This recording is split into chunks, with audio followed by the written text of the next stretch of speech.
கிருஷ்ணகிரி, சிங்காரப்பேட்டை, கல்லாவி பகுதிகளில் மழையால் பாதிக்கப்பட்ட மக்களுக்கு நிவாரணப் பொருட்களை இன்போசிஸ் அறக்கட்டளை மற்றும் ஸ்ரீ ராமகிருஷ்ணா சேவாசிரமத்துடன் இணைந்து வழங்கினர். கிருஷ்ணகிரி மாவட்டம் ஊத்தங்கரை அருகே உள்ள சிங்காரப்பேட்டை, கல்லாவி பகுதிகளில் மழையால் பாதிக்கப்பட்ட மக்களுக்கு நிவாரணப் பொருட்களை இன்போசிஸ் அறக்கட்டளை ஸ்ரீ ராமகிருஷ்ணா சேவாசிரமத்துடன் இணைந்து வழங்கி வருகிறது. தமிழகத்தில் பெஞ்சல் புயலால் பாதிக்கப்பட்ட மக்களுக்கு இன்போசிஸ் அறக்கட்டளை ஸ்ரீ ராமகிருஷ்ணா சேவாசிரமத்துடன் இணைந்து ரூ.3000 மதிப்பிலான நிவாரணப் பொருட்களை வழங்கி வருகின்றனர். அதன்படி கிருஷ்ணகிரி மாவட்டத்தில் கிருஷ்ணகிரி, போச்சம்பள்ளி, ஊத்தங்கரை வட்டங்களில் மழையால் பாதிக்கப்பட்ட மக்களுக்கு நிவாரணப் பொருட்களை வழங்கும் பணியை தொடங்கினர்.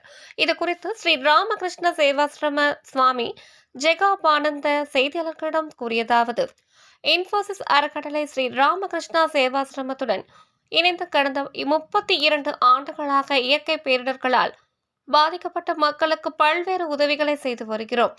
குறிப்பாக தமிழகத்திலும் சுனாமியால் பாதிக்கப்பட்ட மக்கள், கடந்த ஆண்டு கனமழையால் பாதிக்கப்பட்ட தூத்துக்குடி, திருநெல்வேலி, கன்னியாகுமரி மற்றும் தென்காசி ஆகிய மாவட்டங்களுக்கும் சென்னையிலும் நிவாரணம் வழங்கி வருகிறோம். அதன்படி பெஞ்சல் பாதிக்கப்பட்ட புதுச்சேரி, விழுப்புரம், கடலூர், திருவண்ணாமலை, கிருஷ்ணகிரி உள்ளிட்ட மாவட்டங்களுக்கு நிவாரணப் பொருட்கள் வழங்குகிறோம். இதில் முதற்கட்டமாக கிருஷ்ணகிரி மாவட்டத்தில் நேற்று 1000 பேருக்கு தலா ரூ.3000 மதிப்பிலான அரிசி, துவரம் பருப்பு, கோதுமை, மிளகாய், தனியாத்தூள், சாம்பார் தூள், சர்க்கரை, வேட்டி, சேலை, துண்டு உள்ளிட்டவை அடங்கிய பை வழங்கப்படுகிறது.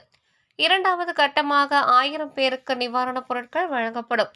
இது முழுக்க சேவை நோக்கத்துடன் வழங்கப்படுகிறது என்றார்.